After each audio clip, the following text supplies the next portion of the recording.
एका माणसानं बँकेकडे 66 पैसे परत मागितल्याचा फोटो सध्या जबरदस्त व्हायरल होतोय।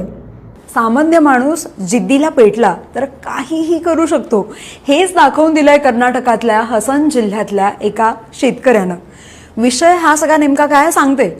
कॅनरा बँकेकडून 50,000चं कर्ज घेतलेल्या एका शेतकऱ्यानं त्याचं संपूर्ण कर्ज फेडलं होतं, सगळं क्लिअर झालं असं वाटत असतानाच काही महिन्यांनी अचानक बँकेकडून त्याला फोन आला की अजून ₹9.34 बाकी आहेत, शाखेत येऊन भरा। फक्त ₹9.34 शेतकऱ्याला कामं सोडून बँकेत जावं लागलं, त्यामुळे त्याचा पारा चढला आणि इथून सुरू झाली ही सगळी खरी गोष्ट।